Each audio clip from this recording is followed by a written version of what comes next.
Well, now I will ask the panelists of today to introduce themselves again so that they know each other, who is who. And I will ask to start with maybe I will start, Mr. Anzawa. We will start with the young generation. Yeah.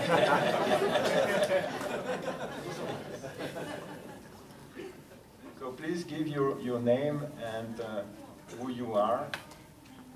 Thank you. おはようございます。福島高校ジャズ研究部で、福島高校ジャズ研究部の片平夏美です。部活ではトランペットを吹いてます。よろしくお願いします。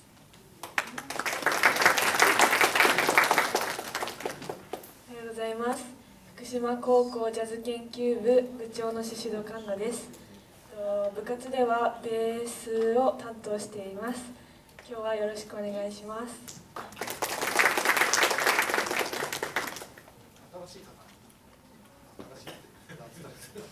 皆さんおはようございます。昨年の7月から、こちらの伊達市で地域おこし支援員というので活動をしています小林誠と言います。今日はよろしくお願いします。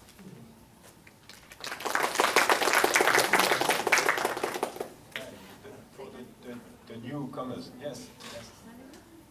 佐藤忠信と申します。去年とって72歳、馬年の生まれとなります。福島市早瀬町で生まれ、一小一中、現在の明星高校を卒業し、その後、不動産業としてデベロッパーとして北の開発に関わってまいりました。現在は地区のお祭りの総代と、それから防犯指導隊員ということで、妻と2人つつましく暮らしております。以上です。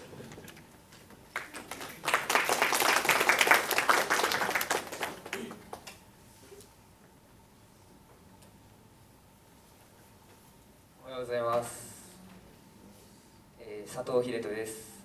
富成地区で太鼓を叩いています。今日はよろしくお願いします。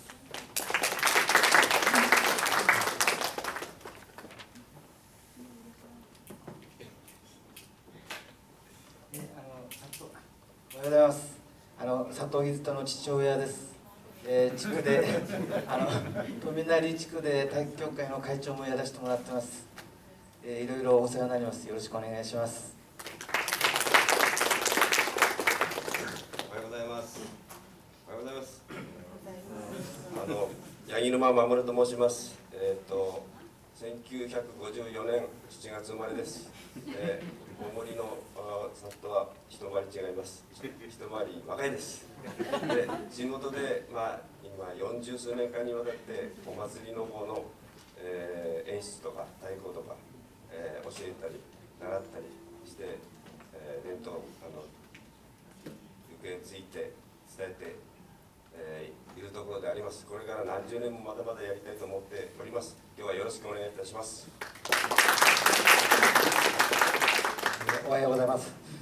今日発表します古式神社のボタン獅子舞の保存会長をしております大田正孝と申します。月立町でございます。それで私も小学時代にこの獅子舞を踊ったという一人者でございます。今日はよろしくお願いします。おはようございます。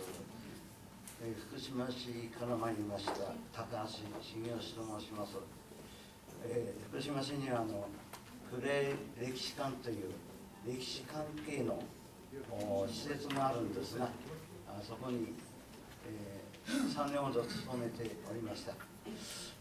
そういうことで福島市の歴史についてはいろいろお話をあちらこちらでさせてもらっております。今日はよろしくお願いいたします。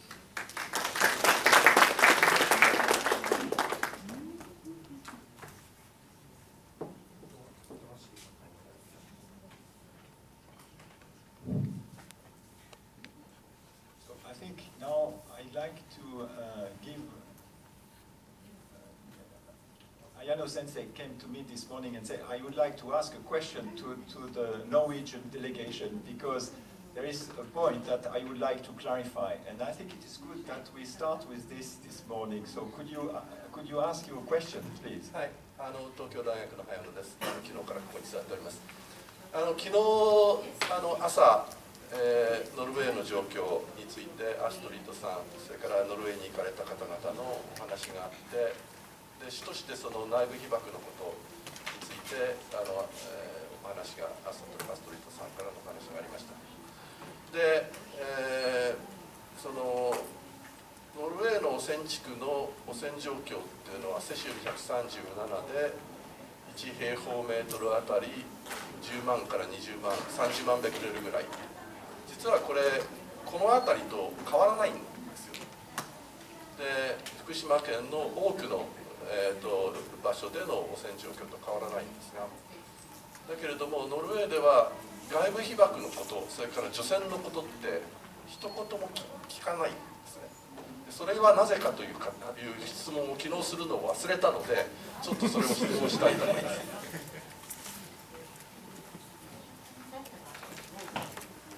So, Astrid, please.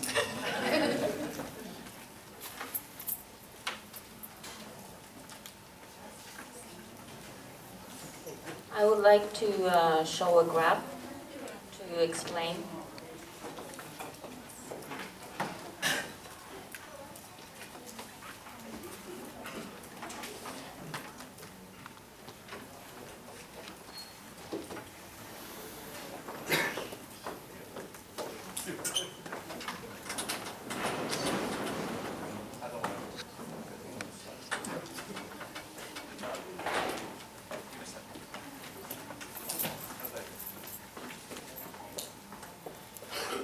So, in Norway, we didn't do any protective measures for the external exposure.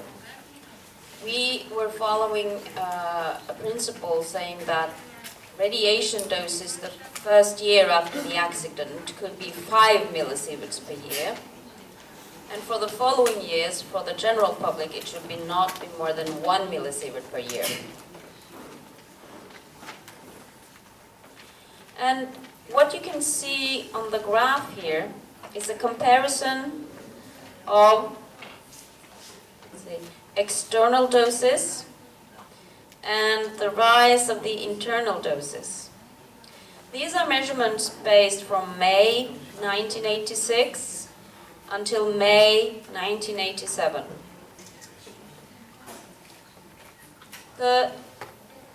It is given as dose per month. And this is 0.015 millisievert for 1 month. It corresponds to 0.18 millisieverts per year. And then it goes down during the first year to around 0.05 millisieverts per year. So in the first year, it should be below 5 millisieverts, and then the next year it should be below 1 millisievert per year, total dose internal and external. So when you compare this external dose with the internal dose that you get in Norway from the contaminated meat and milk, you see that our highest concern was that the internal doses were continuing to increase, while the external doses soon fell to a level that we felt did not warrant any countermeasures. For the internal doses, however, they were continuing to rise, and it was important to limit the intake of radionuclides to the Norwegian population. So all our countermeasures were directed at the internal contamination. There was no evacuation, there was no decontamination work, so it was all directed at agriculture and limiting the uptake via the food chain. At the farms, the farmer would plow the fields, and then the dose rate will be much lower. Just by the normal plowing, the dose rates will go down. The external dose rates will significantly be reduced. it also then gives a dilution of the contamination in the soil so that the uptake in the plants is less. In addition, they were using fertilizer with nitrogen, phosphor, potassium, which also reduces the uptake. So that the areas that were contaminated were mostly farm areas. And with the normal plowing and the fertilizing that was done, we did not have any problem with the external doses, and we were also then limiting the uptake in, let's say, in vegetables, in normal produce on these fields. The most difficult issue was all the animals that we have that graze in the forest and in the mountain. It's difficult to do any kind of countermeasure in the mountains and in the forest. It's too steep, the soil is very thin, it's rocky. So all the animals who were grazing outdoors, they got very contaminated. So that's why we needed to have also other measures to reduce the uptake in the animals. And this was mainly done then by using Prussian blue. And Prussian blue is a chemical substance that will bind very specifically the cesium inside the salt crystal. And this salt crystal is quite large, so it's not taken up by the intestines of the animal, which means that instead of having the contamination go inside the animal and into the meat and the milk, it's excreted through the urine and the feces.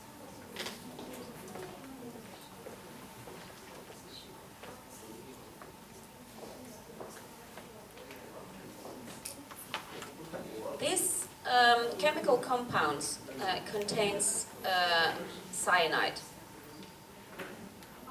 And yesterday, some people said that the Japanese didn't know if they wanted to allow the Prussian blue because of this cyanide compound within the Prussian blue. But the European Commission has conducted and looked at several tests to see if there will be any kind of decomposition of this chemical so that the cyanide will be released and be of danger to animals or to humans.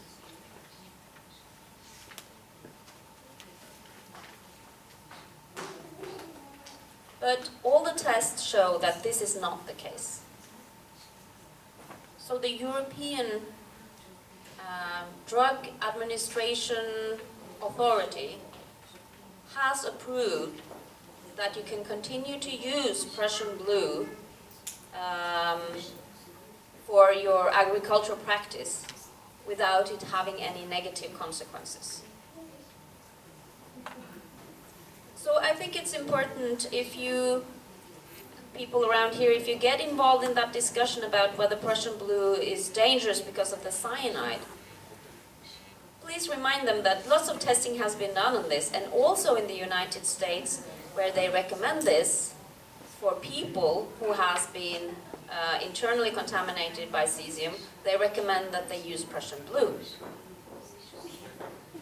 So Prussian blue can be used to prevent the absorption in the animals and also in humans, actually.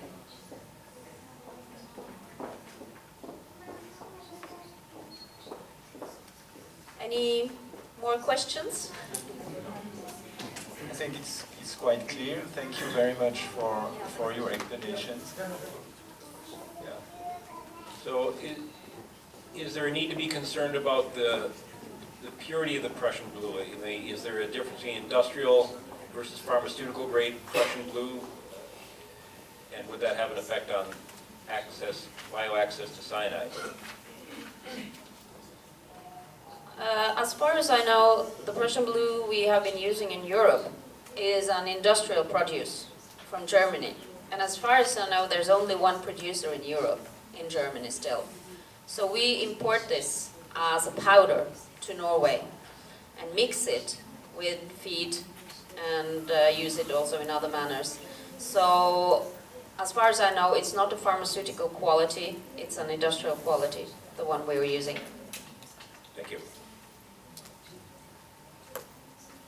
Okay, thank you very much. There is another question. Well, we have a debate. 小さい質問です。このグラフというのはあくまでもポピュレーションアベレージ、国民の平均なんですけども、その汚染が一番高かった地域でのその初年度の外部被曝の量などの数字はありますでしょうか。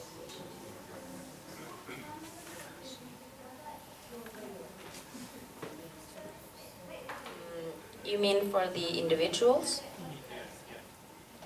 Well, there were, of course, some monitoring of external doses the first year. So, as you are aware, this is an average for a contaminated area. It's not the individual values. But from all the measurements that were done, it was concluded that the internal contamination was much larger than the external one and that we needed to limit that. I can also add that a study was done very recently by the Norwegian Cancer Registry. They were investigating whether the cancer frequency was higher in the county that received the most contamination from the Chernobyl accident compared to the rest of the country.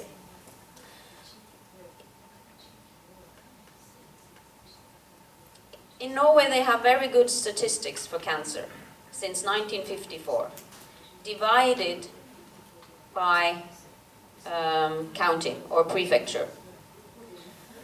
And the recent study didn't show any specific increase in the frequency of any cancers in this area where they have the highest fallout. So this isn't an epidemiological study, it's a comparative statistics of cancer frequency between the most contaminated prefecture and the other prefectures. So this is, at least we can say, it's an indication that we haven't seen any cancer increase so far. We can't guarantee anything for the future, but so far, after 28 years, no increased frequency. Okay, thank you very much. I think we have to close this very interesting part. It was not in the program, but it's very enlightening. Thank you. Thank you for the question, and thank you for the clear answer from Astrid.